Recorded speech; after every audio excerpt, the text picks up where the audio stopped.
All right, book seven. I like to think of this as the most important book in the most important chapter in the series in Plato's Republic. Um, yeah, I guess I forgot to say something. In a democratic society, it's interesting. Like from yesterday, the Plato was talking, or I guess Socrates was talking about how um, only the person who is not seeking to be captain of the ship, who truly knows how to pilot the ship, should be in charge of the ship. But I wonder if, like, I mean, yeah, I wonder if we would still say that that's the case in a democratic society because it's only those who speak, those who advocate, and those who are going out of their way to um, for the benefit of others are the ones who should be running the ship. So I guess it's like certainly Alan Bloom takes everything that Plato says in this book with a grain of salt, and I mean it's interesting kind of reading up on his interpretive essay as we're going through the book. I've been reading it for this chapter and a few of the other previous chapters, but Alan Bloom in his interpretation of Plato is often an interesting one. Like he thinks that um, Plato is being what am I trying to say? Is being a bit facetious in his language here, where he doesn't actually mean what he says. He doesn't. Alan Bloom doesn't interpret Plato to in a literal way. He thinks he's being facetious and is trying to show how ridiculous this true society is, how this like perfected society is, and how unrealistic it is to assume that we can ever make it come into reality. And so. Throughout the allegory of the cave, which is coming up in this chapter today, he builds on the idea of the sun being the revealer of truth, and he also states that like not only do we have to try to climb out of the cave, but after we climb out of the cave and learn the ways of what the sun and adjust our eyes to the sunlight, then we need to go back into the cave because there's actually lessons in the cave. But then we also need to, but not be too. And then once we climb out of the cave and try to so we climb out of the cave initially to learn what the truth is, and we become acclimatized to it, so learn what the truth actually is. Then he recommends us to go back into the cave to help others and to teach others for a period of 15 years, which is something I totally forgot. It's funny, like I'm picking up so much more detail than I did the first few times through. I mean, university is just so fast paced that you have to go through these things as quick as you can and try to just write essays on it. But he recommends that we go back into the cave for a period of 15 years to try to help others find their way out of the cave, because even though he doesn't describe I mean we'll get into it, but as we come out of the cave again, he says that around 50 years old, that's when the philosopher king should then be risen to a position of power and authority and actually try to lead society. But because then we'll be in that more perfected state. But Alan Bloom really thinks that this. Oh yeah, sorry. And then we're not to stare at the sun when we come out of the cave, because he likens that to being fixated on geometry or mathematics. Excuse me, where if we become too fixated on the sun, then we also lose sight of what's important. We become trying to turn everything into a hard science or a hard mathematical formula to try to run society in that sort of way. And both extremes are wrong, staying in the cave and staring at the sun. And so we need to go back into the cave to not only remind ourselves of what the true lessons are that we can learn from the cave, but also to learn the lessons from the sun, and to not stare at the sun directly, but to look around us, and to try to illuminate things as we go. But he doesn't think that the philosopher king or those who climb out of the cave are torchbearers bringing light back down into the cave. They are merely reflections, kind of like the. I mean, he doesn't say this but he thinks of them as like reflectors, and of course the science wasn't um, advanced enough for him to make this kind of metaphor, but kind of like the moon, how it soaks in the sunlight during the day and then it like illuminates at night, and for our, I mean, to be the lesser light in the sky at night. But he thinks of us being as reflectors, and so I guess that's kind of the metaphor he uses, but Plato uses. But like Alan Bloom, for instance, he thinks that a lot of these things, that reaching this perfected state, we can't try to just go after perfection, because that's how you slide into fascism and uh, tyranny, where people try to, through violent revolution, try to overturn the current system of government to bring about this quote unquote perfected society. So Alan Bloom really makes the argument that it's not about trying to do everything all at once. It's about moderation, trying to do things slowly. And this is certainly like, I mean, Obama is just such a good example of this, where he's trying to make these incremental improvements and try to just move things along. And I haven't gone through his biography, but I've heard a lot of people talk about it. I do want to listen to it at some point or read it myself. But yeah, so he very much is like, Alan Bloom is very much interpreting this in a moderate way, where it's not supposed to be something so extreme that it just overturns all society all at once, and to try to bring about this perfected society, or to run away and then try to create it and grow it all on its own. Like, we have to recognize the reality of the situation and just try to move things forward as best as we can from an incremental standpoint. And so I guess that's a main part.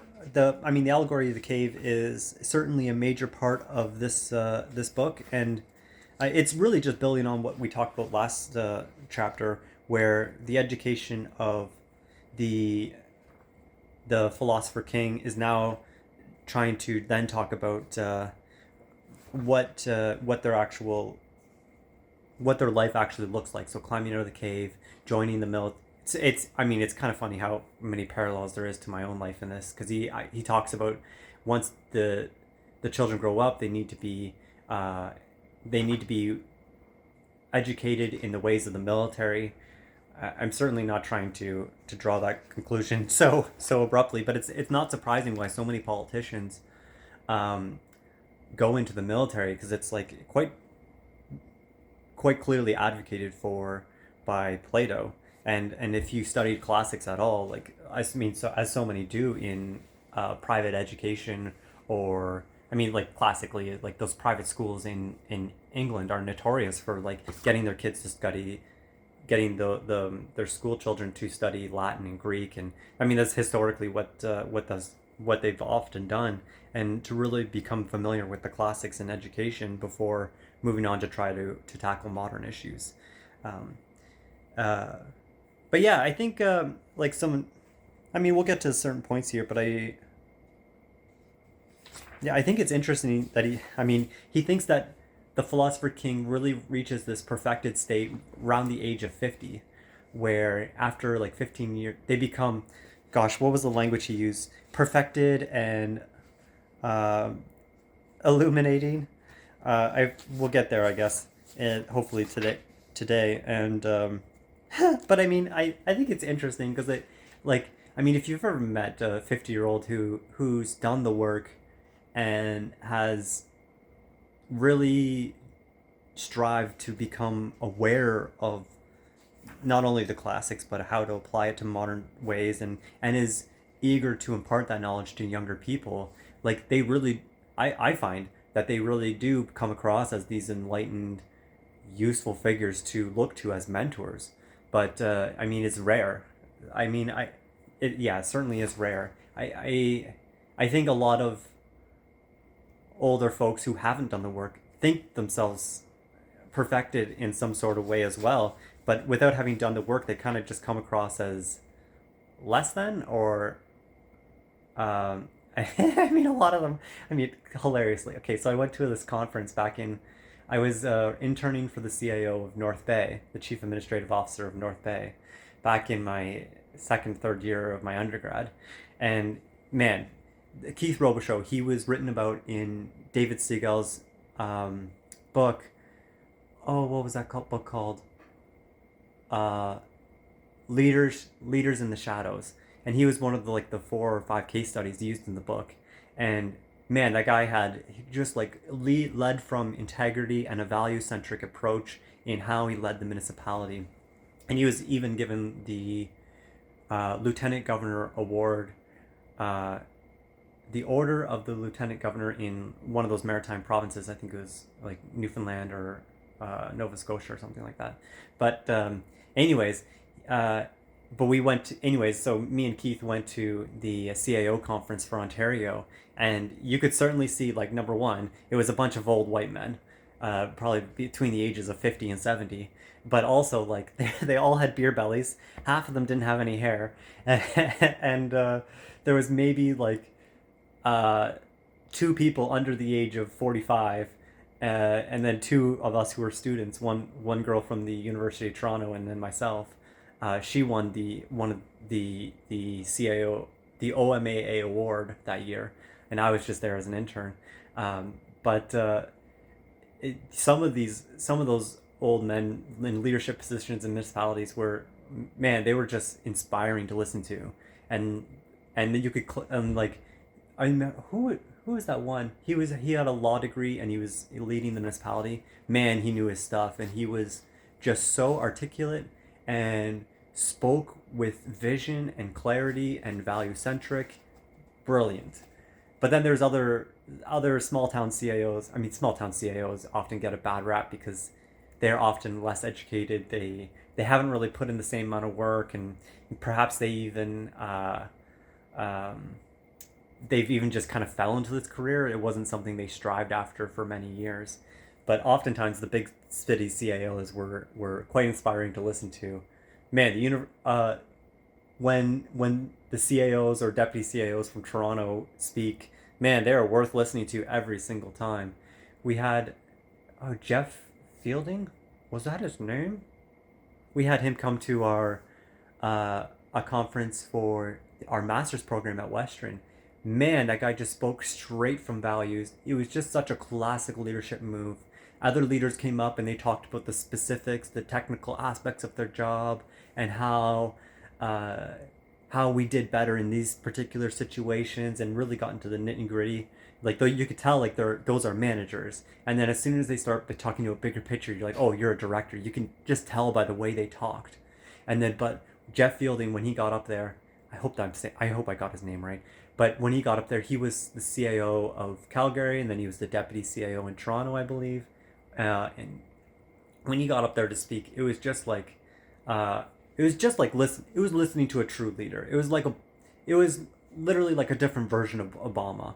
You know, when Obama would just give those, like, classic speeches, value centric, and just largely inspiring, and that's exactly the way that Jeff Fielding would speak about the municipalities where he was working. Yeah, that he was in charge in Calgary when they had the floods, and he handled those beautifully.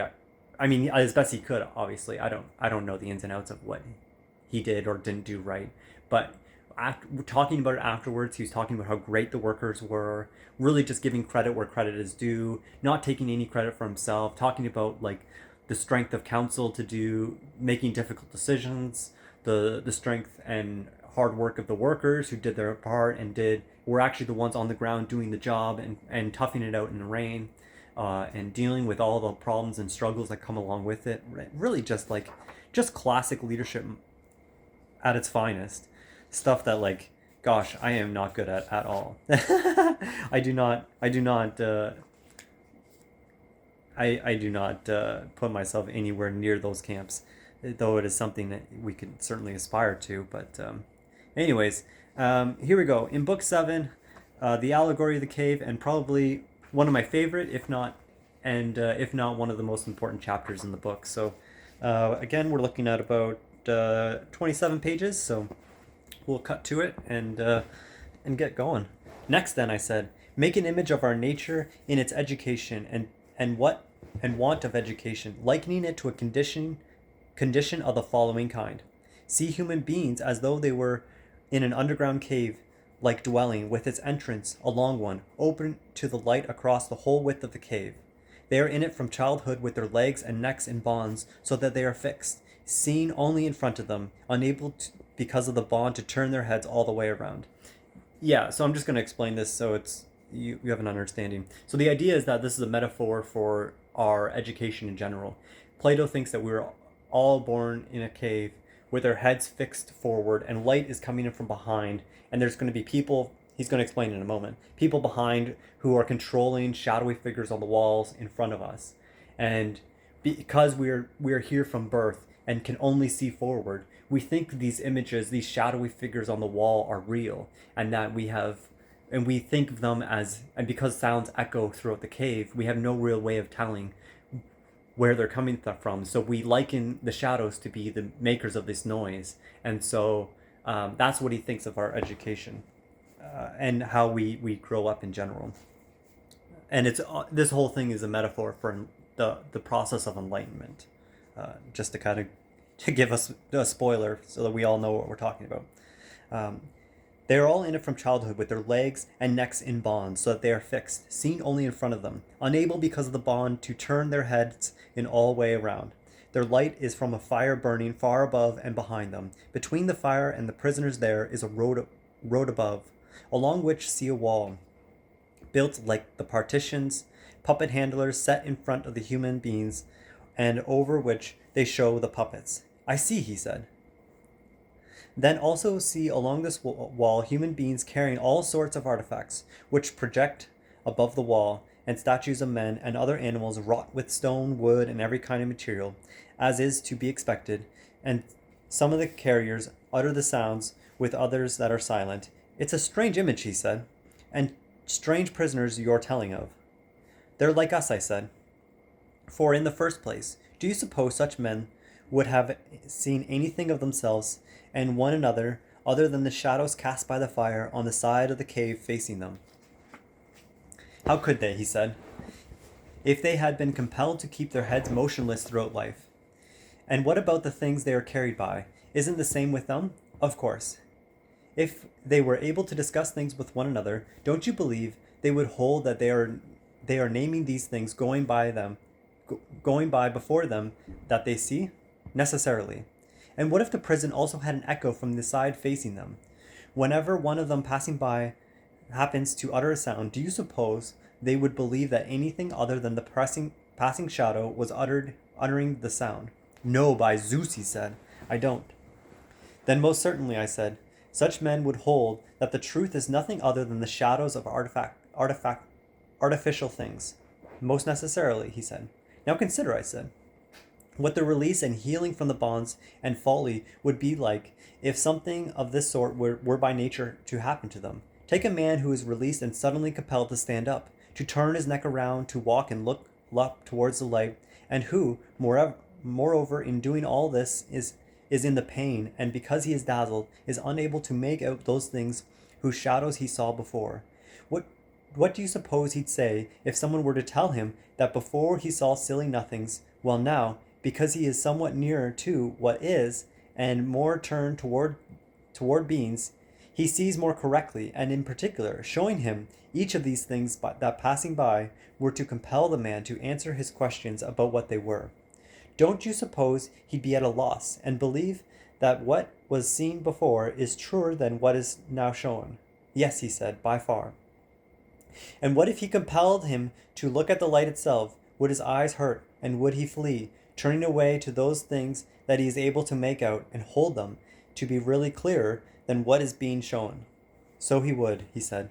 And if, I said, someone dragged him away from there by force along the rough, steep, upward way, and didn't let him go before he had dragged him out all the way to the light of the sun, wouldn't he be in distress and annoyed at being so dragged? And when he came to the light, wouldn't he have his eyes full of its beam and be unable to see even one of the things now said to be true? No, he wouldn't, he said. At least not right away. Then I suppose he'd have to get accustomed, if he was going to see what's up above. At first he'd most easily make out of the shadows, and after the phantoms of the human beings and the other things in water, and later the things themselves, and from there he could turn to beholding the things in heaven and heaven itself more easily at night, looking at the light of the stars and the moon than by day, looking at the sun and sunlight. Of course. Then finally, I suppose he would be able to make out the sun, not its appearances in water or some alien place, but the sun itself, by itself, in its own region, and see what it's like. Necessarily, he said. And after that, he would he would already be in a position to conclude about it that this is the source of the seasons and the years, and is the steward of all things in the visible place, and is in a certain way the cause of all those things he and his companions had been seen. It's plain, he said, this would be his next step. What then? When he recalled his first home and the wisdom there, and his fellow prisoners in that time, don't you suppose he would consider himself quite happy for the change and the pity of others? So this is the process of enlightenment, of course. Quite so. And if in that time there were among them any honors, praises, and prizes for the man who is sharpest at making out of the things that go by, and most remembers which of them are accustomed to pass before, which after, and which at the same time as others, and who is thereby most able to divine what is going to come, in your opinion, would he be desirous of them, and envy those who are honored and hold power among these men? Or rather, would he be affected, as Homer says, and want very much to be on the soil, a serf to another man, to a portionless man, and to undergo anything whatsoever, rather than to opine those things and live that way? Yes, he said. I suppose he would prefer to undergo everything rather than live that way. Now reflect on this too, I said. If such a man were to come down again and sit in that same seat, on coming suddenly from the sun, wouldn't his eyes get infected with darkness? Very much so, he said. And if once more he had to compete with those perpetual prisoners in forming judgments about those shadows while his vision was still dim, before his eyes had recovered, and if the time needed for getting accustomed were not at all short, wouldn't he be the source of laughter? And wouldn't it be said of him that he went up and came back with his eyes corrupted, and that it's not even worth trying to go up? And if they were somehow able to get their hands on and kill the man who attempts to release and lead up, wouldn't they kill him? No doubt about it, he said. Well then, my dear Glaucon, I said, this image as a whole must be connected with what was said before.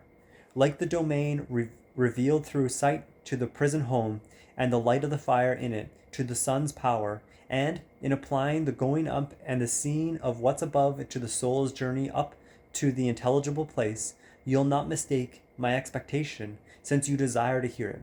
A God doubtless knows if it happens to be true. At all events, this is the way the phenomena look to me. In the knowable, the last thing to be seen, and that with considerable effort, is the idea of the good. But once seen, it must be concluded that this is in fact the cause of all that is right and fair in everything. In the visible, it gave birth to light, and its sovereign. In the intelligible, itself sovereign, it provided truth and intelligence, and that the man who is going to act prudently in private or in public must see it. I too join you in supposing that, he said, at least in the way I can. Come then, I said, and join me in supposing this too. And don't be surprised that the men who get to that point aren't willing to mind the business of human beings, but rather that their souls are always eager to spend their time above. Surely that's likely, if indeed this too follows the image of which I told before. Of course it's likely, he said. And what about this? Do you suppose it is anything surprising, I said? If a man come from acts of divine contemplation to the human evils, is graceless, and looks quite ridiculous when, with his sight still dim, and before he has gotten sufficiently accustomed to the surrounding darkness, he is compelled in courts or wherever else to contest about the shadows of the just, or the representations of which they are the shadows, and to dispute about the way these things are understood by men who have not seen justice itself. It's not at all surprising, he said. But if a man were intelligent, I said, he would remember that there are two kinds of disturbances of the eyes, stemming from two sources, when they have been transferred from light to darkness, and when they have been transferred from darkness to light. And if he held that these same things happen to a soul too, whenever he saw one that is confused and unable to make anything out, he would laugh without reasoning, and would go on to consider whether, come from a brighter life, it is in darkness for want of being accustomed, or whether going from greater lack of learning to greater brightness, it is dazzled by the greater brilliance. And then he would deem the first soul happy for its condition and its life, while he would pity the second. And if he wanted to laugh at the second soul, his laughing in this case would be less a laugh of scorn than his laughing at the soul which has come from above out of the light. What you say is quite sensible, he said. Then, if this is true, I said, we must hold the following about these things. Education is not what the professions of certain men assert it to be. They presumably assert that they put into the soul knowledge that isn't in it, as though they were putting sight into blind eyes. Blind eyes. Yes, he said, they do indeed assert that.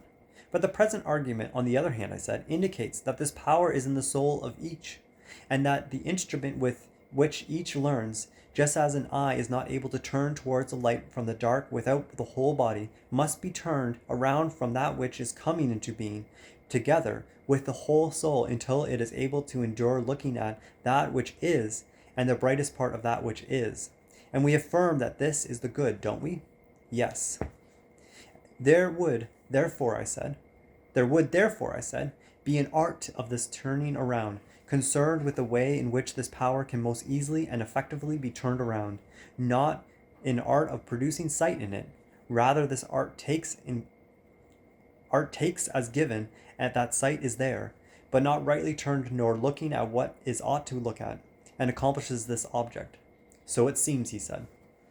Therefore, the other virtues of a soul, as they are called, are probably somewhat close to those of the body, for they are really not there beforehand, and are later produced by habits and exercises, while the virtue of exercising prudence is more than anything somehow more divine, it seems. It never loses its power, but according to the way it is turned, it becomes useful and helpful, or, again, useless and harmful.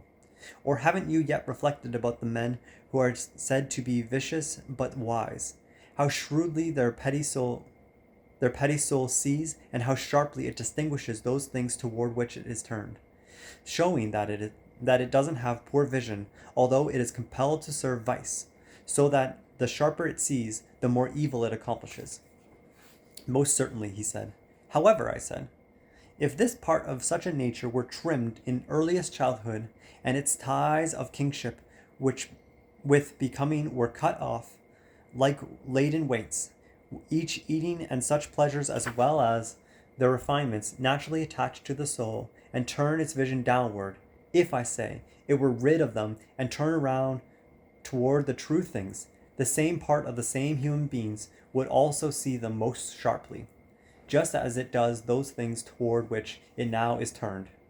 It's likely, he said. And what about this? Isn't it likely, I said, and necessary as a consequence of what was said before, that those who are without education and experience of truth would never be adequate stewards of a city, nor would those who have been allowed to spend their time in education continuously to the end, the former because they don't have any single goal in life at which they must aim in doing everything they do in private or public, the latter because they won't be willing to act, believing they have emigrated to a colony on the Isles of the Blessed while they are still alive. True, he said. I think the Isle of the Blessed, I believe, is like their version of heaven, where Hades is their version of hell, but it's not quite so extreme. I don't quote me on my knowledge of their mythologies. Then our job as founders, I said, is to compel the best natures to go on to the study which we were saying before is the greatest, to see the good and to go up that ascent, and when they have gone up and seen sufficiently, not to permit them what is now permitted. What's that? To remain there, I said, and not be willing to go down again among those prisoners or share their labors and honors, whether they be slighter or more serious. What, he said? Are we to do them an injustice and make them live a worse life when a better life is possible for them? My friend, you have again forgotten, I said, that it's not the concern of law that any one class in the city fare exceptionally well, but it contrives to bring this about in the city as a whole, harmonizing the citizens by persuasion and compulsion, making them share with one another the benefit that each is able to bring to the commonwealth. And it produces such men in a city not to order to let them turn whichever way each wants, but in order that it may use them in binding the city together. So just I think this is such an interesting point that Socrates is making here. None of us win unless we all win. It is about the harmonizing of the city. Uh, it is the city of the three musketeers and the tripart soul. Money makers must be able to make money. Guardians need to be able to serve and protect, and rulers need to rule and care for the education. And we each need to do our part. And and without each doing their part, the city falls apart. And this is the basics of Socrates' economics here in this situation. But notably, to whom much is given, much is expected. So these philosopher kings in training need to be true stewards, and yeah, so this is the sacrifice they must go through in order to reach their perfected state. They must be able to argue and teach on behalf of philosophy in order to bring about this more perfected city.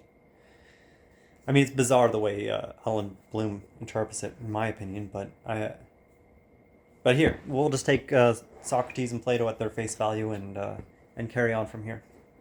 That's true, he said. I did forget. Well then, Glaucon, I said, consider that we won't be doing injustice to the philosophers who come to be among us, but rather that we will say that just things to them, while compelling them besides to care for and guard the others.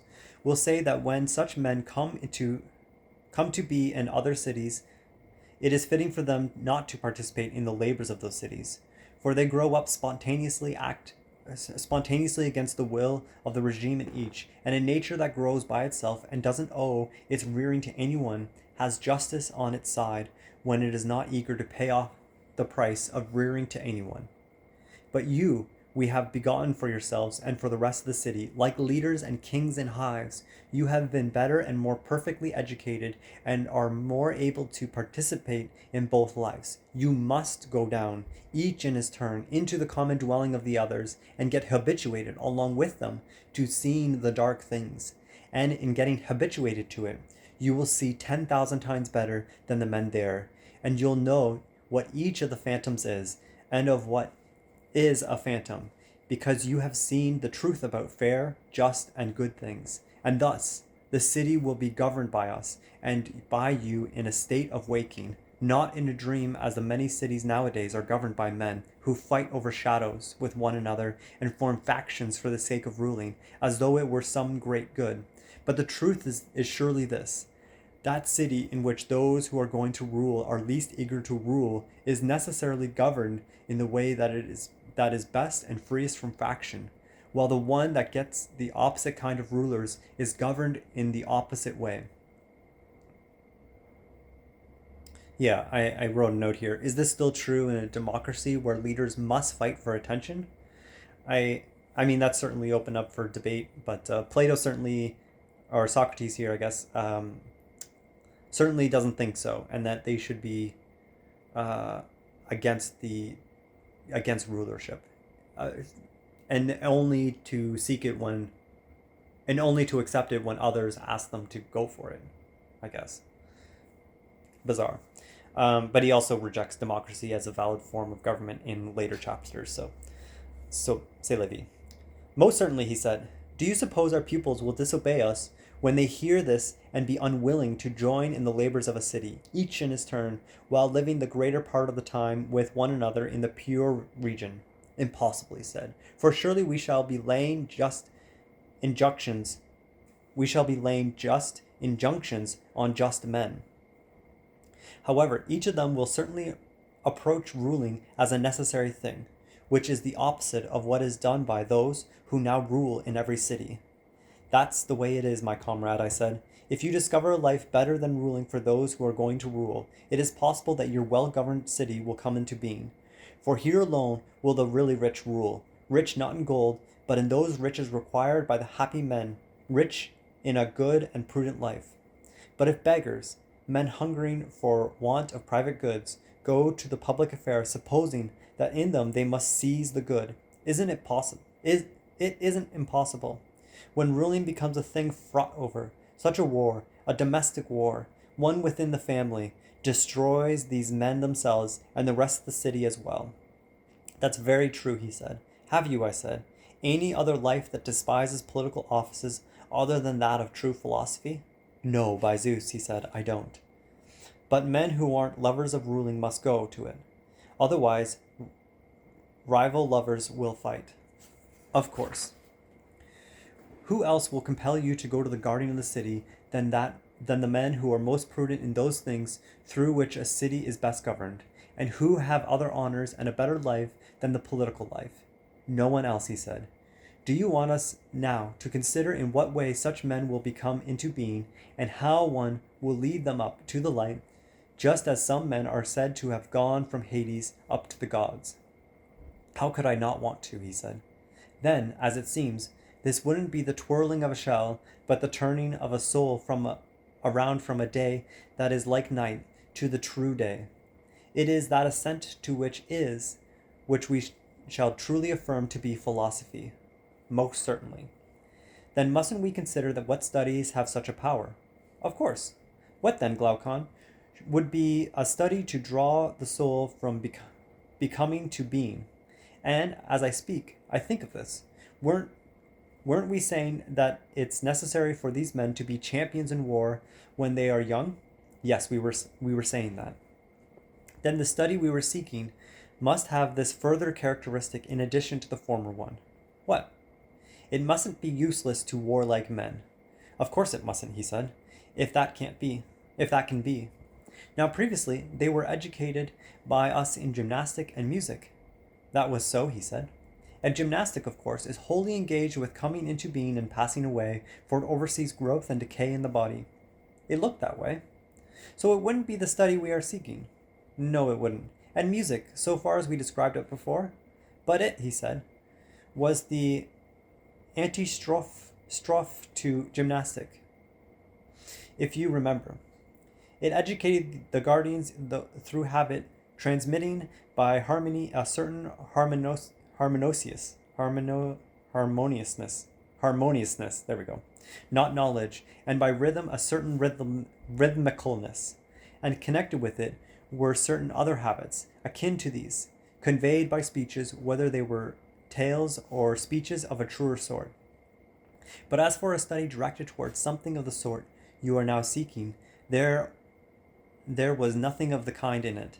Your reminder to me is quite precise, I said, for really it had nothing of the sort. But Glaucon, you demonic man, by Zeus, you demonic man, hilarious. What could there be that is like it? For all the arts surely seem to be mechanical. Certainly they were. And yet, what other study is left now separate from music, gymnastic, and the arts? Come then, I said, if we have nothing left to take besides these, let's take something that applies to them all. What kind of thing? For example, this common thing that all kinds of art, thought, and knowledge use as a supplement to themselves, a thing that is necessary for everyone to learn among his first studies. What's that? He said. The lowly business, I said, of distinguishing the one, the two, and the three. I mean by this, succinctly, number and calculation. Or isn't it the case with them that every kind of art and knowledge is compelled to participate in them? Very much so, he said. The war of art too, I said. Most necessarily, he said. At all events, I said, in the tragedies, Palamedes is constantly showing up Agamemnon and as a most ridiculous general. Or haven't you noticed that he says that by discovering number, he established the dispositions for the army at Ilium and counted the ships and everything else as though before that they were uncounted, and Agamemnon didn't know how many feet he had, if he really didn't know how to count. And if this is the case, what kind of general do you suppose he was? A strange one, he said, if that was true. Shall we not then, I said, set down as a study necessary for a warrior the ability to calculate and to number? Most of all, he said. If he's going to have any professional knowledge of the order of the army, but I should say rather, if he's going to be a human being. Do you, I said, notice the same thing I do in the study? What? It probably is one of those things we are seeking that by nature lead to intellection. But no one uses it rightly, as a thing that in every way is apt to draw men towards being. How do you mean? He said. I shall attempt to make at least my opinion plain. Join me in looking at the things I distinguish for myself as leading or not leading to what we are speaking of, and agree or disagree so that we may see more clearly whether this is as I divine it to be. Show, he said. Here I show, I said, if you can make it out, that some objects of sensation do not summon the intellect to the activity of investigation because they seem to be adequately judged by sense, while others bid it in every way to undertake a consideration because sense seems to produce nothing healthy. Plainly, you mean things that appear Plainly, you mean things that appear from far off, he said, and shadow paintings. You have hardly got my meaning, I said. Then what do you mean? He said. The ones that don't summon the intellect, I said, are all those that don't at the same time go over to the opposite sensation, but the ones that do go over I class among those that summon the intellect when the sensation doesn't reveal one thing any more than its opposite, regardless of whether the object strikes the senses from near or far off. But you will see my meaning more clearly this way. These, we say, would be 3 fingers, the smallest, the second, and the middle. Certainly, he said. Think of them while I am speaking as if they were being seen up close. Now consider this about them for me. What? Surely each of them looks equally like a finger, and in this respect makes no difference whether it is seen in the middle or on the extremes, whether it is black or white, or whether it is thick or thin, or anything else of the sort. And in all these things the soul of the many is not compelled to ask the intellect what a finger is, for the sight at no point indicates to the soul that the finger is at the same time the opposite of a finger. No, he said, it doesn't. Then I said, it isn't likely that anything of the sort would be apt to summon or awaken the activity of intellect. No, it's not likely. Now what about this? Does the sight see the bigness and littleness adequately, and does it make no difference to it whether a finger lies in the middle or on the extremes, and similarly with the torch, for thickness and thinness, or softness and hardness, and do each other's senses reveal such things without insufficiency? Or doesn't each of them do the following? First, the sense set over the hard is also compelled to be set over the soft, and it reports to the soul that the same thing is sensed by it as both hard and soft. So it does, he says. Isn't it necessary, I said, that in such cases the soul be at a loss as to what this sensation indicates by the hard, if it says that the same thing is also soft, and what the sensation of the light and the heavy indicates by the light and heavy, and if it indicates that the heavy is light and the light heavy? Yes, indeed, he said. These are strange interpretations received by the soul and require further consideration. Therefore, I said, it's likely that in such cases a soul, summoning calculation and intellect, first tries to determine whether each of the things reported to it is 1 or 2. Of course. If it appears to be 2, won't each of the 2 appear to be different and to be 1? Yes. Then, if each is 1 and both 2, the soul will think the 2 as separate, for it would not think the inseparable as 2 but as 1. Right. But sight, too, saw big and little, we say, not separated, however, but mixed up together. Isn't that so? Yes. In order to clear up this intellect was compelled to see big and little, too, not mixed up together, but distinguish, doing the opposite of what the sight did. True. Isn't it from here that the first occurs to us to ask what the big and the little are? That's entirely certain. And so it was on the ground that we called the one intelligible and the other visible. Quite right, he said. Well then, this was what I was just trying to convey in saying that some things are apt to summon thought, while others are not, defining as apt to summon it those that strike the sense at the same time as their opposites, while all those that do not are not apt to arouse intellection. Well, now I understand, he said, and in my opinion it is so. What then? To which of the 2 do number and the 1 seem to belong? I can't conceive, he said. Figure it out on the basis of what was said before, I said. For if the 1 is adequately seen, itself by itself, or is grasped by some other sense, it would not draw men toward being, as we were saying about the finger. But if some opposition to it is always seen at the same time, so that nothing looks as though it were one more than the opposite of one, then there would now be need of something to judge. And in this case, a soul would be compelled to be at a loss, and to make an investigation, setting in motion the intelligence with it, and to ask what the one itself is, and thus the study of the one would be among those apt to lead and turn around toward the contemplation of what is. Surely, he said, the sight with respect to the one possesses this characteristic to a high degree, for we see the same thing at the same time as both one and as an unlimited multitude.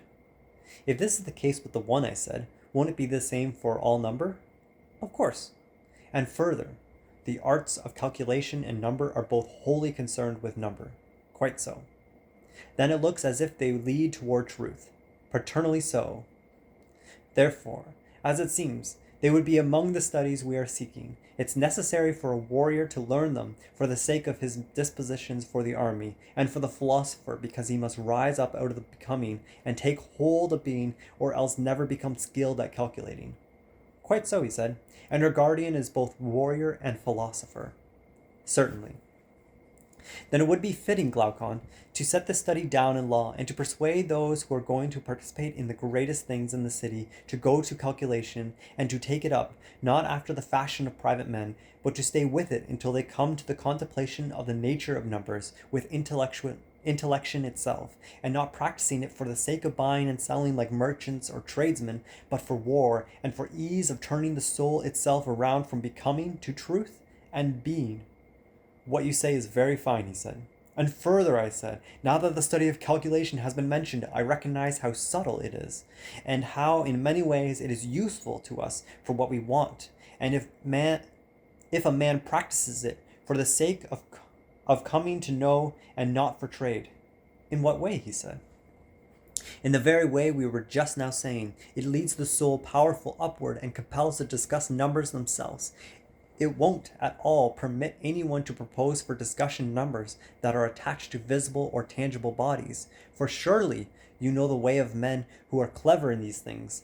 If in the argument someone attempts to cuts the one itself, they laugh and won't permit it.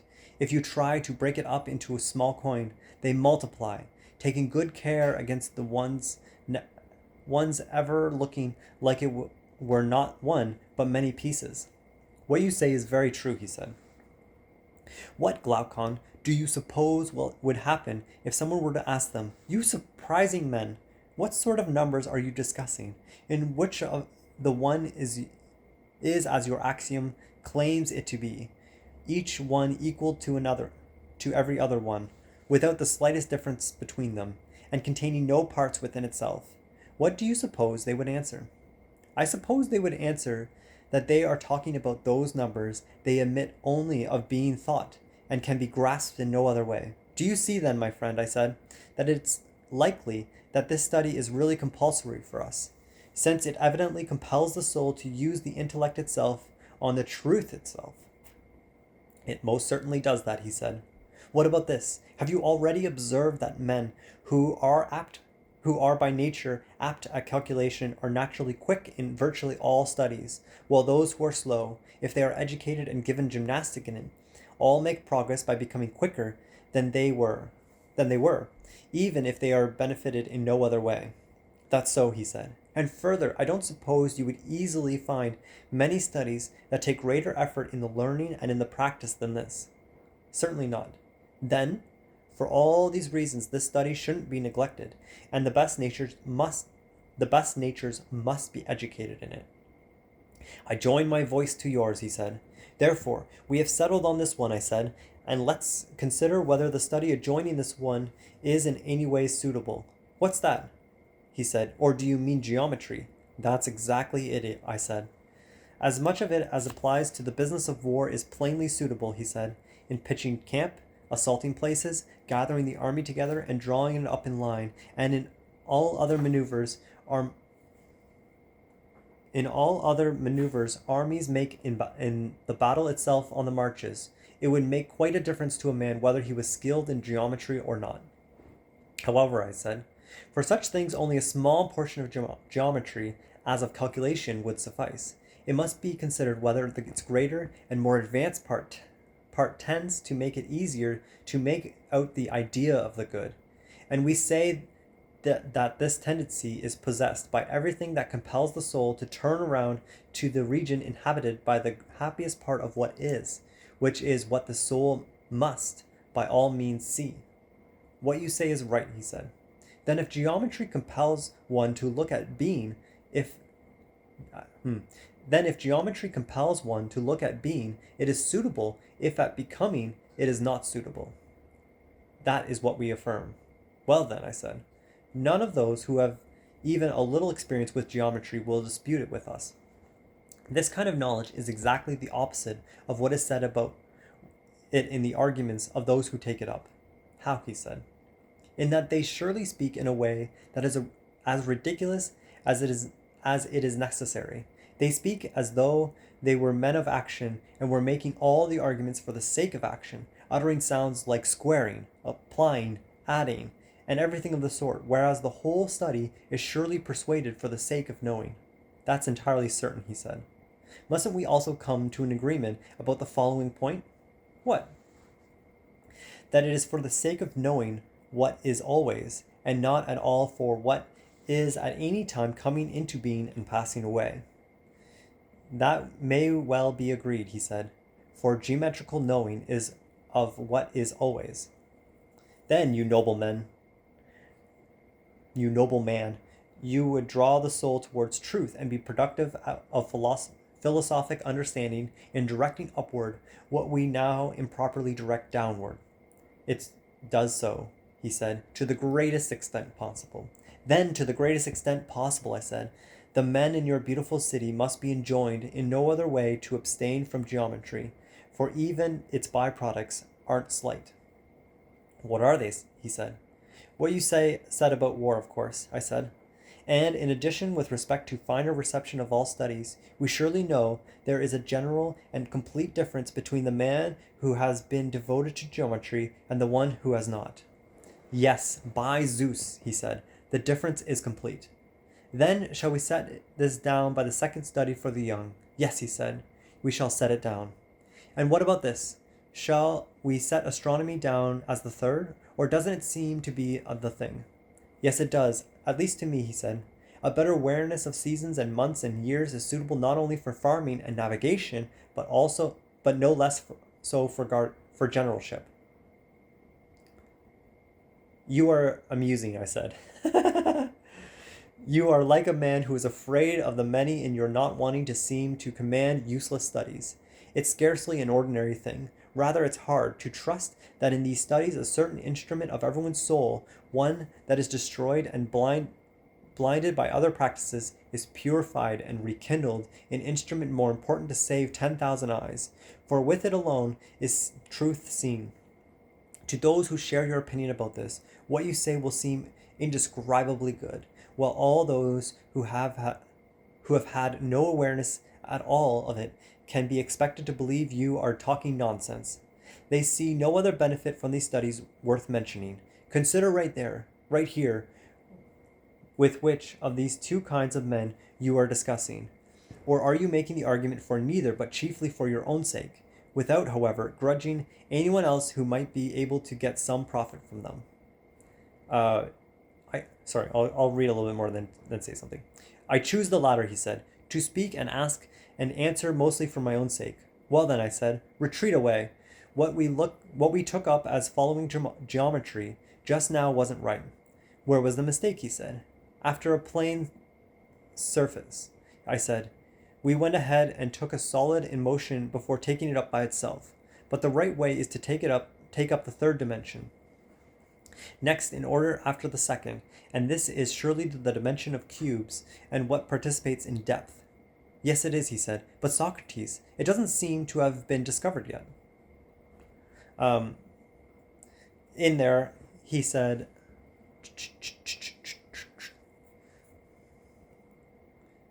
For in talking about the geometry, he said, "For with it alone is truth seen. To those who share your opinion about this, what you say will seem indescribably good, while all those who have had no awareness of it at all of it had no awareness of all it at all of it."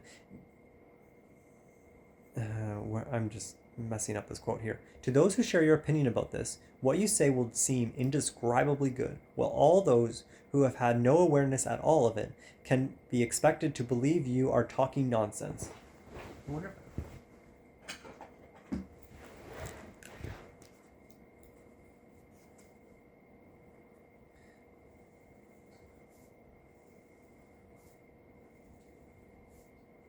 Yeah, I think this is a way for, I mean, learning for the sake of learning seems like a fool's errand in a lot of ways because it's a lot of useless knowledge.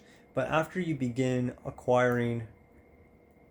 slave after knowledge for a considerable period of time, and I mean, Malcolm Gladwell would say like 10 years, um, I think you inevitably begin to connect the dots and see how things are related to one another, how patterns repeat themselves in society and in science to a large extent.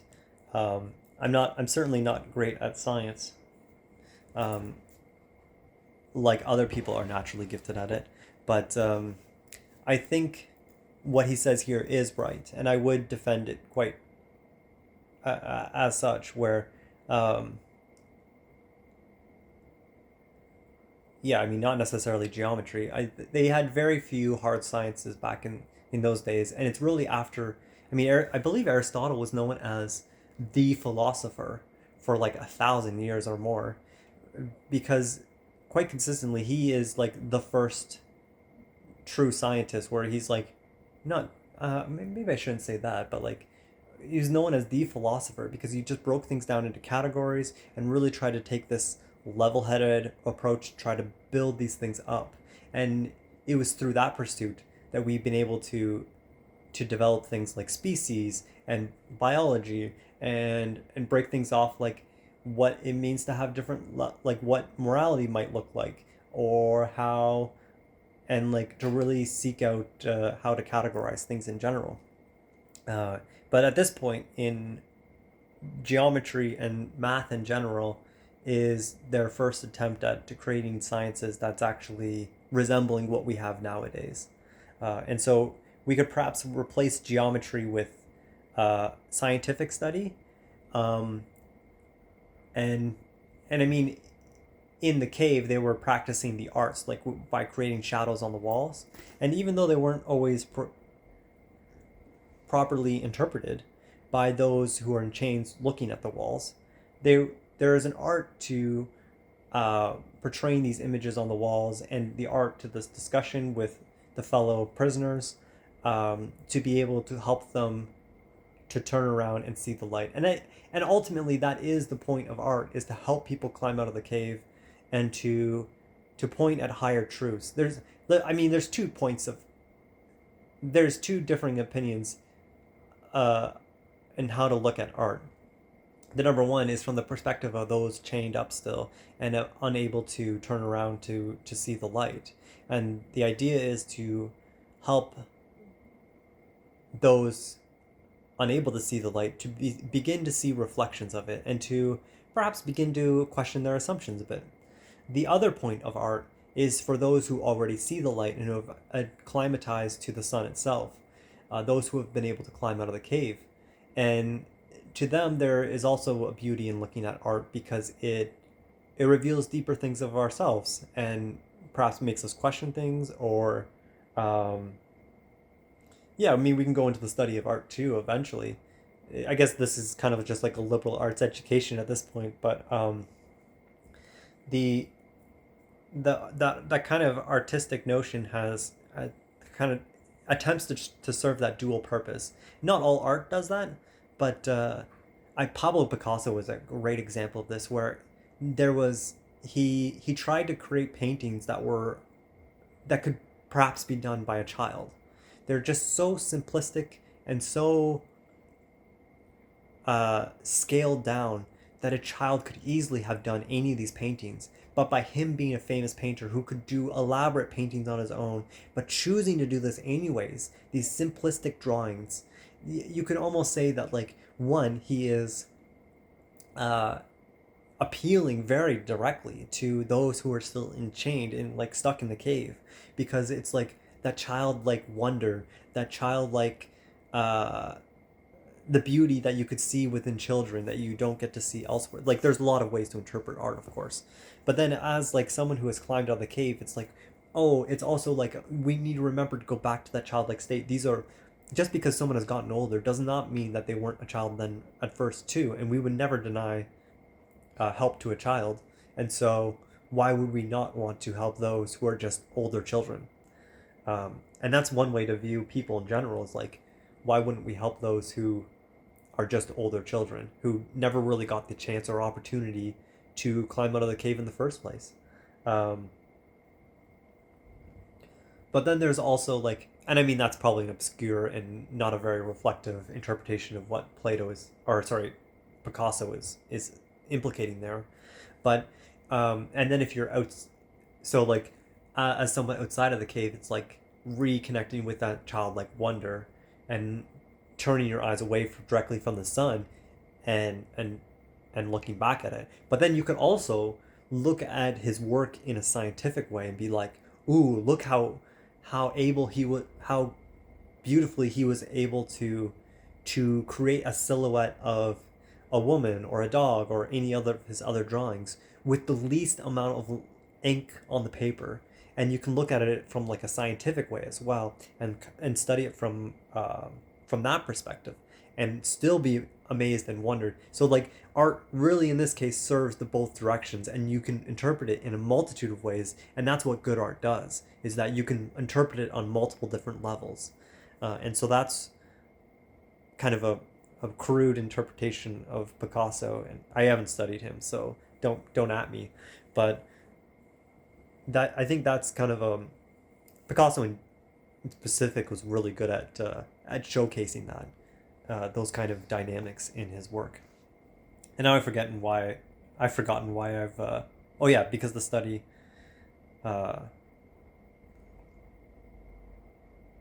studying of other things helps reveal more truth. So, alas, here we go, back to the text once I find my place.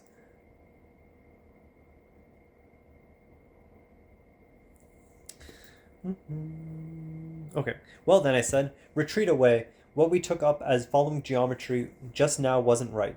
Where was the mistake? He said. After a plane surface, I said, we went ahead and took up a solid in motion before taking it up by itself. But right away, it was. But the right way is to take up a third dimension, next in order after the second. And this is surely the dimension of cubes and what participates in depth. Yes, it is, he said, but Socrates, it doesn't seem to have been discovered yet. Of that, I said, there are two causes, because no city holds it in honor, but is feebly sought due to its difficulty. And those who seek it for it need a supervisor, without whom they would not find it. And, in the first place, it's hard to come by. And then, even when he's there, as things stand, he wouldn't be obeyed by those given to seeking it because of their high opinion of themselves. But if a whole city should join in supervising it, and take the lead in honoring it, these men would obey, and, with it being continuously and eagerly sought for, its character would come to light. For even now, although it is dispensed and cut short by the many, and by those who seek it, since they have no account to give of the way it is useful, nevertheless, in the face of all this, it grows perforce, due to its charm. So it wouldn't be at all surprising if it came to light. Yes, indeed, he said. It is exponentially charming. But tell me most clearly what you mean just now. You presumably set geometry down as that which treats of the plane. Sorry. Yes, I said. Then, he said, at first you set down astronomy after geometry, but later you withdrew. My haste to go through everything quickly is the cause of my being slowed down, I said. The investigation of the dimension with depth was next in order, but due to the ridiculous state of the search for it, I skipped over it after geometry and said astronomy, which treats of the motion of what has depth. What you say is right, he said. Well then, I said, as the fourth study, let's set down astronomy, assuming that the study is now being left aside will be present if a city pursues it. That's likely, he said. And on the basis of the reproach you just made me for my vulgar praise of astronomy, Socrates, now I shall praise it in the way that you approach it. Now, in my opinion, it's plain to everyone that astronomy compels the soul to see what's above and leads it there, away from the things here. Perhaps it's plain to everyone except me, I said. In my opinion, that's not the way it is. Then how is it, he said. It has been taken up now by those who lead men up to philosophy. It has quite an effect in causing the soul to look downward. How do you mean, he said.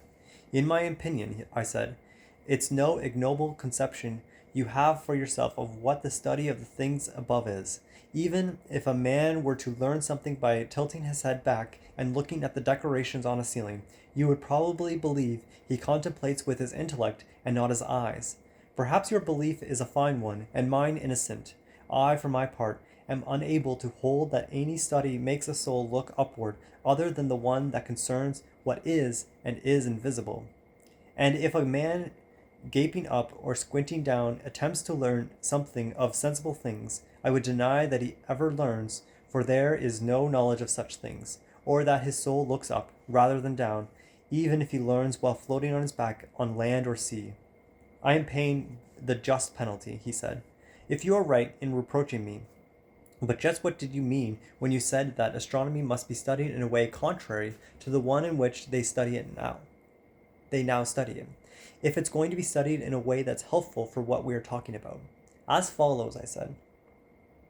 These decorations in the heaven, since they are embroidered on a visible ceiling, may be believed to be the fairest and most precise of such things, but they fall far short of the true ones, those movements in which the really fast and the really slow, in true number and in all the true figures, are moved with respect to one another, and in their turn move what is contained in them. They, of course, must be grasped by argument and thought, not sight. Or do you suppose otherwise? Not at all, he said.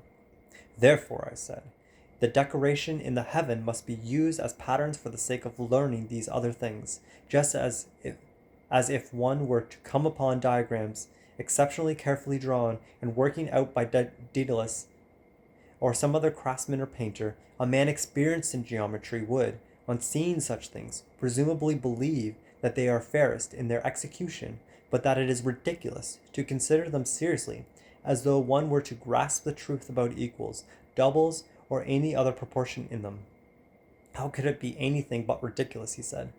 Then I said, don't you suppose that a man who is really an astronomer will have the same persuasion in looking at the movements of the stars? He will hold that the craftsmen of heaven composed it and what's in it as beautifully as such works can be composed. But as for the proportion of night to day, of these to a month, of a month to a year, and the rest of the stars to these and to one another, don't you think he will consider strange the man who holds that these are always the same and deviate in no way at all? For though these things are connected with body and are visible, hence won't he consider it strange to seek in every way to grasp their truth? That is my opinion, he said, at least now that I am listening to you. Therefore, I said, by the use of problems as in geometry, we shall also pursue astronomy, and we shall let the things in the heaven go, if, by really taking part in astronomy, we are making to convert the prudence by nature in the soul from useless to useful. The task you prescribe, he said, is many times greater than what is now done in astronomy. And I said, I suppose our perceptions in the rest will also be of the same kind, if we are going to be any help as lawgivers. But have you any suitable studies to suggest? No, I haven't, he said. At least not right now. However, I said, motion presents itself not in one form, but in several, as I suppose. Perhaps whoever is wise will be able to tell them all, but those that are evident even to us are two. What are they? In addition to astronomy, I said, there is antistrophe. Anti-strophe. What's that? It is probable, I said, that in the eyes are fixed on astronomy, so the ears are fixed on harmonic movement, and these two kinds of knowledge are in a way akin, as the Pythagoreans say, and we, Glaucon, agree. Or what shall we do? That he said. Then I said, since it's a big job, we'll inquire of the Pythagoreans what they mean about them, and if there is anything else besides them. But throughout all of this, we shall keep a guard over our interest. What's that? That those whom we shall be rearing should never attempt to learn anything imperfect, anything that doesn't always come out at the point where everything ought to arrive, as we were just saying about astronomy. Or don't you know that they do something similar with harmony too? For measuring the heard accords and sounds against one another, they labor without profit, like the astronomers. Yes, by the gods, he said. And how ridiculous they are. They name certain notes dense, and set their ears alongside, as though they were hunting a voice from the neighbor's house. As though they were hunting a voice from the neighbor's house. Some say they distinctly hear yet another note in between, and that this is the smallest interval by which the rest must be measured, while others insist that it is like those already sounded. Both put ears before the intelligence. You mean, I said, those good men who harness the strings and put them to the torture, racking them on the pegs. I won't prolong the image with the bow struck by the plectrum, and the accusation against the strings, and their denial and imposture. I will put an end to the image by saying that it isn't these men I mean, but those whom we just now said we were going to question about harmony. They do the same thing the astronomers do. They seek the numbers in these heard accords and don't rise to problems, and in consideration of which numbers are concordant and which not, and why in each case. I believe the Pythagoreans were the ones to set out Western music theory, the first ones to do so, and so noting the 12-note scale, and things like that. And and like the spacing, like so if you look at the guitar fretboard, they're the ones who set out the distance for each fret, and it gets smaller as you go up the scale. The thing you are speaking of, he said, is demonic. Useful rather for the quest after the fair and the good, I said, but pursued in any other way, it is useless. That's likely, he said. And I suppose, I said, that if the inquiry into all things we have gone through arrives at their community and relationship with one another and draws conclusions as to how they are kin to one another, then the concern with them contributes something to what we want, and is not a labor without profit, but otherwise it is. I too divine that this is the case, he said, but it's a very big job you speak of, Socrates. Don't you mean the prelude or what? I said. Or don't we know that all of this is a prelude to the song itself, which must be learned? For surely it is not your opinion that the men who are clever at these things are dialecticians. Okay. No, by Zeus, he said, with the exception of a very few whom I have encountered. But, I said, was it ever your opinion that men who are unable to give account and receive one will ever know anything of what we say they must know? To this question too, he said, the answer is no. Glaucon, I said, isn't this at last the song itself that dialectic performs? It is in the realm of the intelligible, but is imitated by the power of sight. We said that sight at last tries to look at the animals themselves, and the stars themselves, and then finally at the sun itself. So also, when a man tries by discussion, by means of argument without the use of any of the senses, to attain to each thing itself that is, and doesn't give up before he grasps by intellection itself that which is good itself, he comes to the very end of the intelligible realm, just as that other man was then at the end of the visible. That's entirely certain, he said. What then? Do you call this journey dialectic? Of course. Then, I said, the release from the bonds and the turning around from the shadows to the phantoms and the light, the way up from the cave to the sun, and once there, the persisting inability to look at the animals and the plants and the sun's light, and looking instead at the divine appearances in water and at shadows of the things that are, rather than as before at shadows of phantoms cast by a light that, which judged in comparison with the sun, also has the quality of a shadow of a phantom. All this activity of the arts, which we went through, has the power to release and leads what is best in the soul up to the contemplation of what is best in the things that are, just as previously what is clearest in the body was led to the contemplation of what is brightest in the region of the bodily and the visible.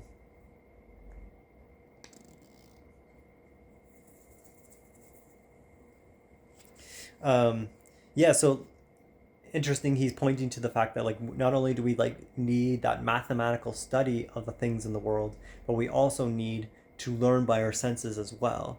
And I mean, of course, this is something that's encased in modern education theory to a large extent. um, I wrote down this quote here: education is not the filling of a pail but the lighting of a fire.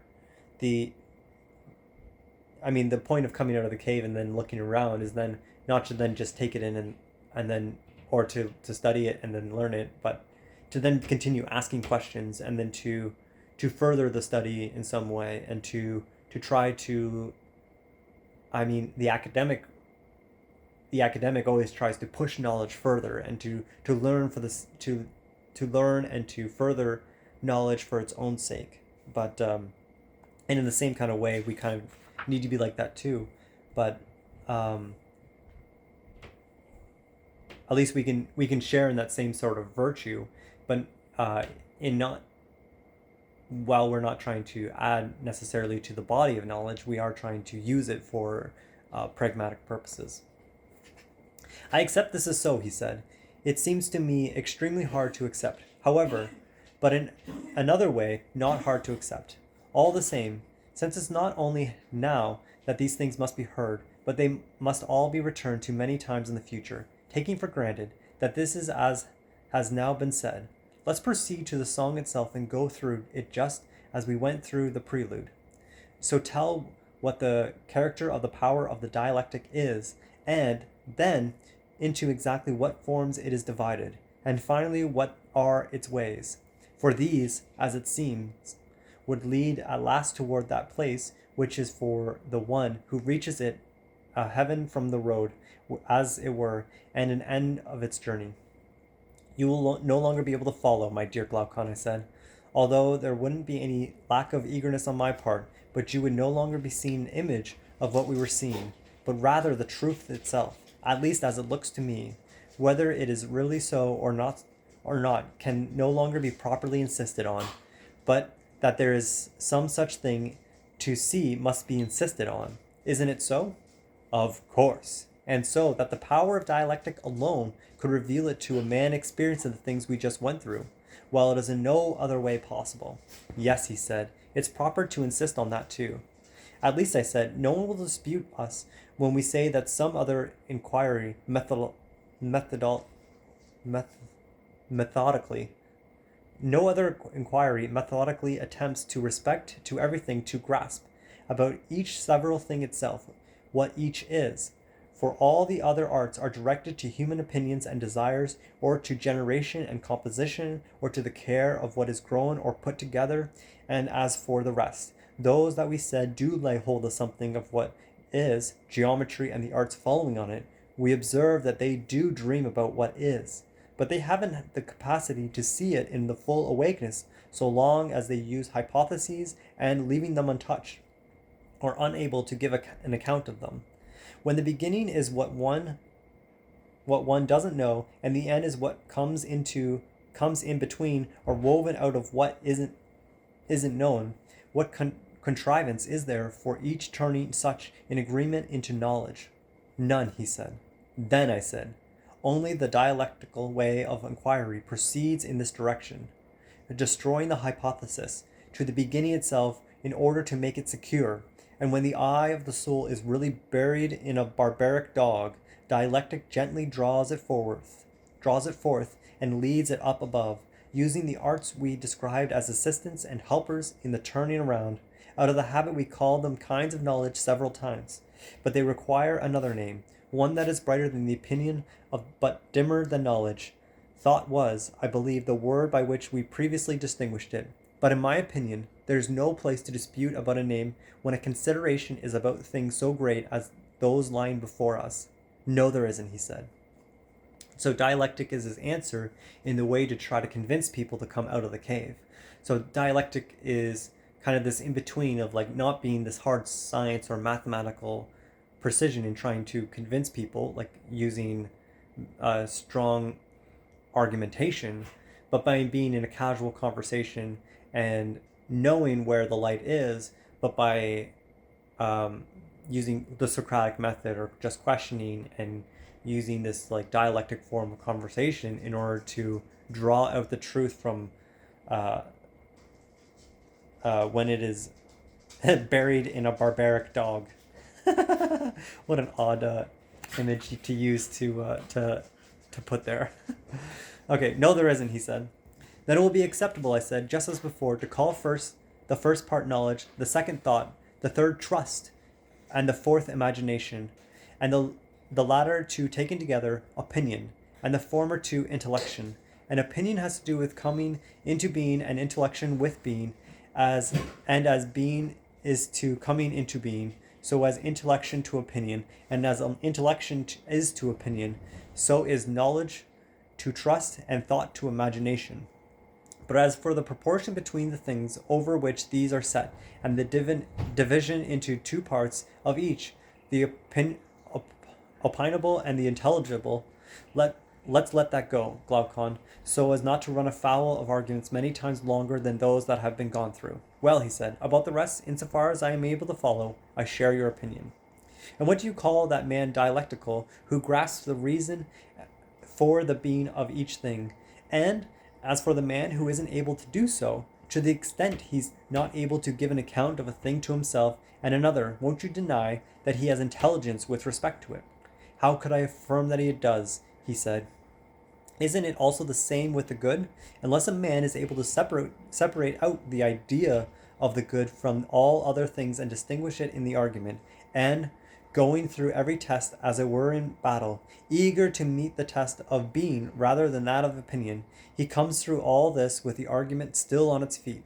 Would you deny that such a man knows the good itself, or any other good? And if he somehow lays hold of some phantom of it, you will say that he does so by the opinion and not knowledge, and that, taken in by dreams and slumbering out his private life, before waking up here, he goes to Hades and falls finally asleep there. Yes, by Zeus, he said, I shall certainly say all that. Then, as for those children of yours, whom you are rearing and educating in speech, if you should ever rear them indeed, I don't suppose they will, that while they are as irrational as lions, you would let them rule in the city and be the sovereigns of the greatest things. No, I wouldn't, he said. Then you will set it down as a law to them that they will pay special attention to the education on the basis of which they will be able to question and answer most knowledgeably. I shall join with you, he said, in setting down this law. Is it your opinion, I said, that we have placed dialectic at the top of the studies like a coping stone, and no other study could rightly be set higher than this one, but the treatment of the studies has already reached its end? Yes, it is my opinion, he said. Well then, I said, the distribution is still ahead of you. To whom shall we give these studies, and how shall we do it? That's plainly the next question, he said. Do you remember, in the former section of the rulers, what sort of men we selected? How could I not remember, he said. Well then, so far as most of the requirements go, suppose that those are the natures that must be chosen, I said, that the steadiest and most courageous must be preferred, and, insofar as possible, the best looking. But besides this, one must seek for men who are not only by disposition noble and tough, but also possess those qualities in their nature that are conducive to this education. What do you determine them to be? Keenness at studies, you blessed man, I said, it is a prerequisite for them, and learning without difficulty, for souls, you know, are far more likely to be coward in severe studies than in gymnastics. The labor is closer to home in that it is the soul's privately and not shared in common with the body. True, he said. And of course, a man with a memory and who is firm and wholly a lover of labor must be sought. Or in what way do you suppose anyone will be willing both to perform the labors of the body and to complete so much study and practice? No one would, he said, unless he has an entirely good nature. At any rate, I said, the current mistake in philosophy, as a result of which, as we also said before, dishonor has befallen philosophy, is that men who aren't worthy to take it up, not bastards, but the genuine, should have taken it up. What do you mean? He said.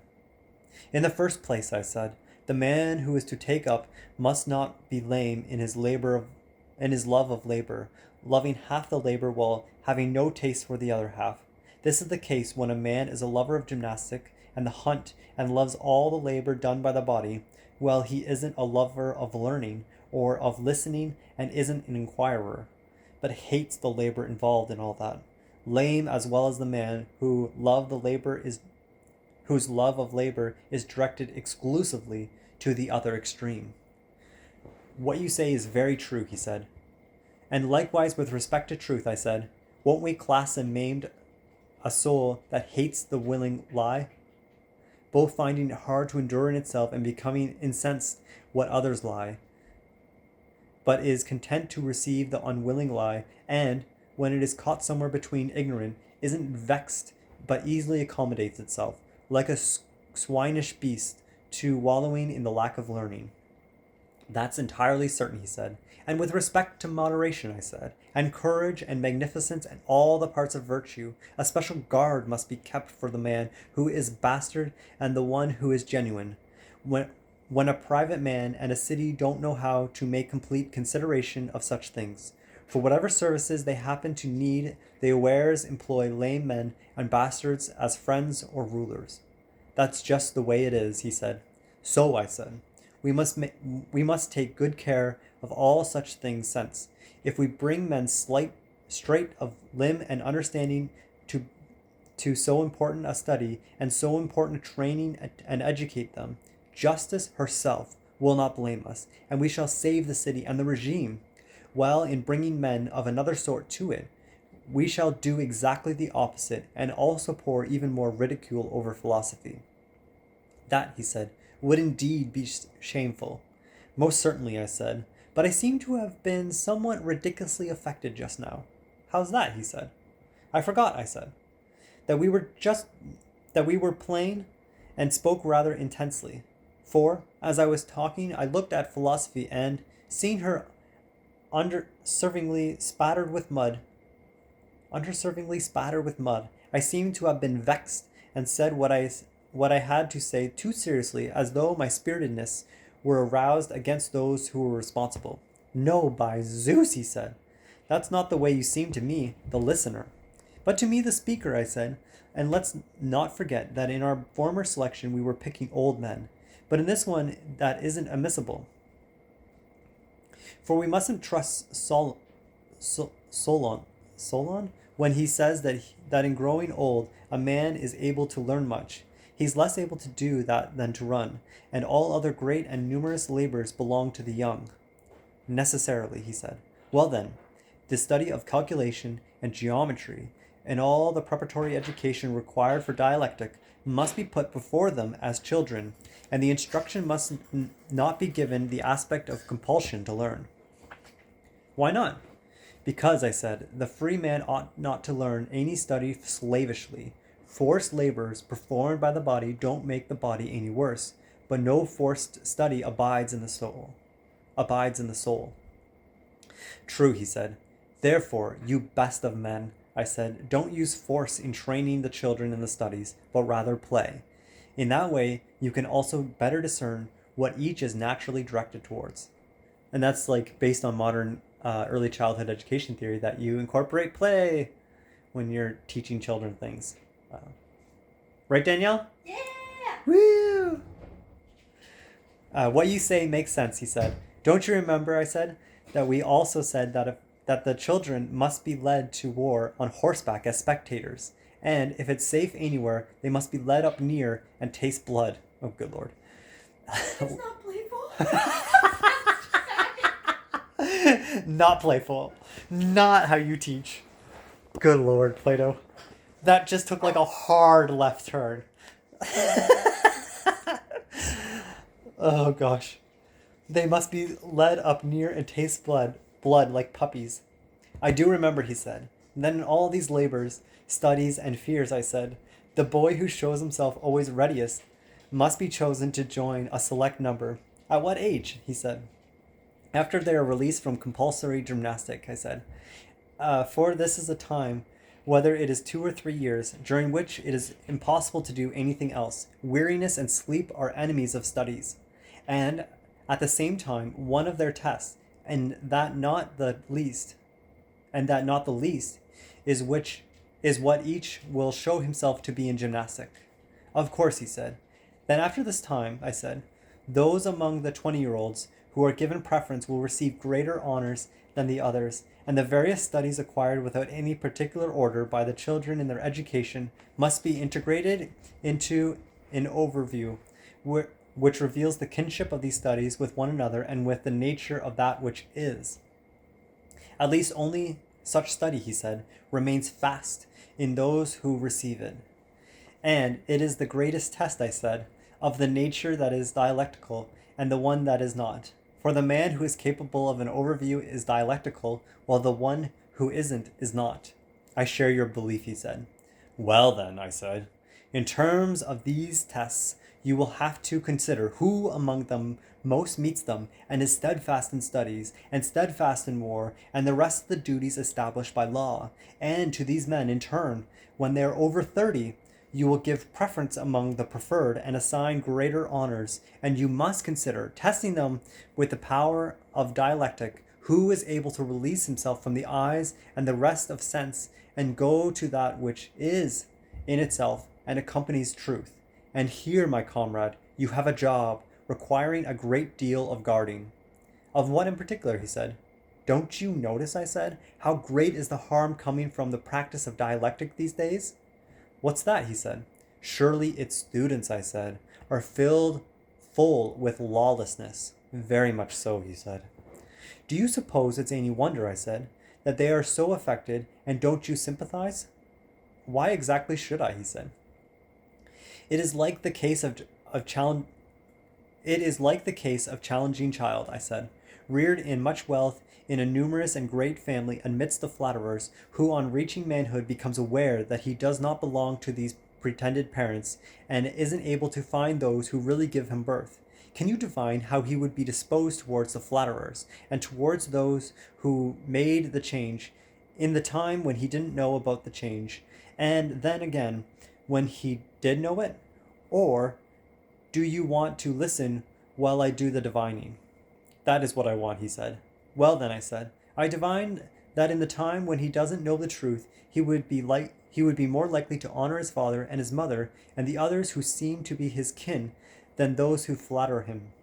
And he would be less likely to overlook any of their needs, less likely to do or say anything unlawful to them, and less likely to disobey them in the important things than the flatterers. That's to be expected, he said. And when he has become aware of that which is, I divine that now he would relax his honor and zeal for these people and intensify them for the flatterers, be persuaded by them a great deal more than before, and begin to live according to their ways, and have unconcealed relations with them. For that father and the rest of the adoptive kin, unless he is by nature particularly decent, he wouldn't care. Notably, that's basically how these boarding schools work in England, to the extent that I know, that it's basically taking this book here, The Republic, and trying to apply it as best they can. You ship your kids away for the school year, and then they do the training and try to take these lawless students and try to challenge them, and the best among them are sent off to Oxford and then become politicians and then run and basically run society from there on. But if you aren't able, I mean, they also have a pretty staunch class system as well in Britain, and so if you aren't from that higher class, you're never given the opportunity to then prove yourself in that. But it obviously isn't entirely true, because the monarchy is pretty set in stone and follows bloodlines instead of those with the most potential and most promise. Everything you say, he said, is just the sort of thing that would happen. But how does this image apply to those who take up arguments? Like this. Surely we have from childhood convictions about what's just and fair, by which we are brought up as by parents, obeying them as rulers and honoring them. Yes, we do. And then there are other practices opposed to these, possessing pleasures that flatter our soul and draw it to them. They do not persuade men who are at all sensible. These men rather honor the ancestral things and obey them as rulers. That's so. Then what? I said. When a question is posed and comes to a man who is disposed, what is the fair? And after answering what he heard from the lawgiver, the argument refutes him, and refuting him many times and in many ways reduces him to the opinion that what the law says is no more fair than ugly, and similarly about the just and good and the things he held most in honor. After that, what do you suppose he'll do about honoring and obeying as rulers the things he heard from the lawgiver? Necessarily, he said, he'll neither honor nor obey them any longer in the same way. Then I said, when he doesn't believe, as he did before, that these things are honorable or akin to him, and doesn't find the true ones, it is to be expected that he will go to any other sort of life than the one that flatters him. No, it isn't, he said.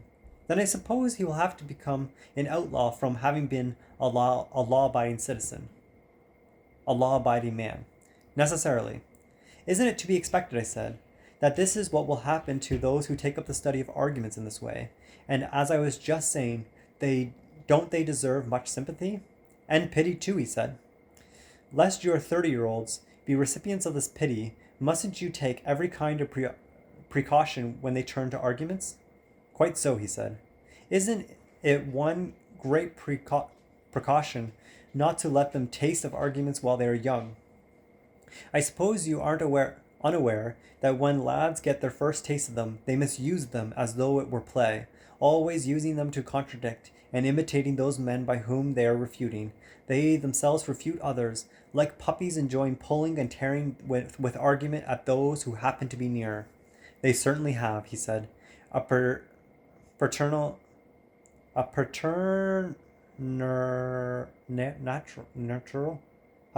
tendency in that direction. It's just spelt weird, that's all.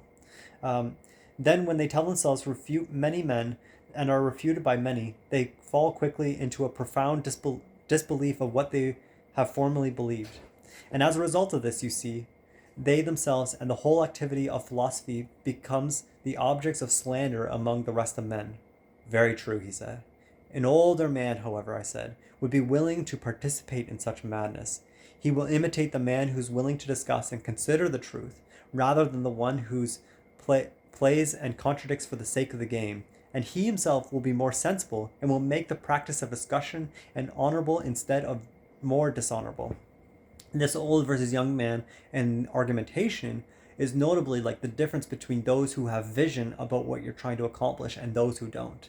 The young man who just toy with arguments and do it for the sake of contradicting and practice have no vision, aren't doing it for the sake of trying to better anything else outside of just their argumentation, while the old men presumably are doing it because they're trying to actually accomplish something. Or at least that would be my take on it. And they actually have a vision for what they're trying to accomplish. And he himself will be more sensible and will make the practice of discussion more honorable instead of more dishonorable. That's right, he said. And wasn't everything that was said before this also directed to precaution, that those with whom one shares arguments are to have orderly and stable natures, not as is done nowadays in starting them with whoever chances by and comes to it without being suited for it? Most certainly, he said. If a man is to devote himself exclusively to steady and strenuous participation in arguments, exercising himself in a gymnastic, that is the antistrophe of the bodily gymnastic, will double the number of years devoted to gymnastics suffice? Do you mean 6 years, he said, or 4? Don't worry about that, I said. Set it down as 5. Now after this, they'll have to go down into the cave again for you, and they must be compelled to rule in the affairs of war and all the offices suitable for young men, so that they won't be behind in others in experience. And here too, they must still be tested whether they will stand firm or give way when pulled in all directions. How much time do you assign to this? He said. 15 years, I said. And when they are 50 years old, those who have been preserved throughout and are in every way best at everything, both in deed and in knowledge, must at last be led to the end. And lifting up the brilliant beams of their souls, they must be compelled to look towards that which provides light for everything. Once they see the good itself, they must be compelled, each in his turn, to use it as a pattern for ordering a city, private men, and themselves for the rest of their lives. For the most part, each one spends his time in philosophy, but when his turn comes, he drudges in politics and rules for the city's sake, not as though he were doing a thing that is fine, but one that is necessary, and thus, always educating other like men and leaving them behind in their place as guardians of the city, they go off to the Isle of the Blessed and dwell. The city makes public memorials and sacrifices to them as to demons, if the Pytha is in accord, if not, as to happy and divine men. Just like a sculptor, Socrates, he said, you have produced ruling men who are wholly fair. And ruling women too, Glaucon, I said. Don't suppose that what I have said applies any more to men than to women, all those who are born among them with adequate natures. Feminism at its finest. But, I mean, this whole book is just littered with he, men, oh, you honorable man. So, I mean, there's clearly they're still treated as the second sex, obviously, but it's nice to see that they actually pay their dues and actually say something about women being able to have similar natures as the men in their society. It's good. That's right, he said, if they are to share everything in common equally with the men as we described it. What then, I said, do you agree that the things we have said about the city and the regime are not in every way prayers, that they are hard, but in every way possible, and that it is possible in no other way than the one stated?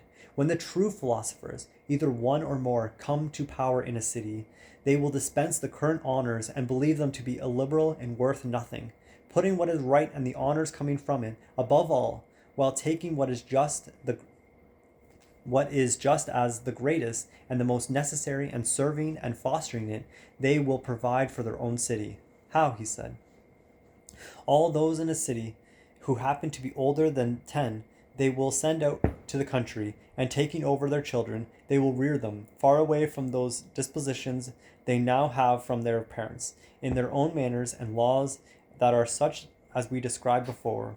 And with the city and the regime of which we were speaking thus established most quickly and easily, it will itself be happy, and most profit the nation in which it comes to be. This is by far the quickest and easiest way, he said, and how it would come into being if it were to come into being, you have, in my opinion, Socrates, stated well. Isn't that enough already, I said, for our arguments about this city and the man like it? For surely it's plain what sort of man will say it has to be. It is plain, he said. And as for what you ask, in my opinion, this argument has reached its end. And that is the end of Book 7. I don't think I have anything more to add, but we'll move on to Book 8 tomorrow, or whenever I read up and am ready for it. Perfect. Right on.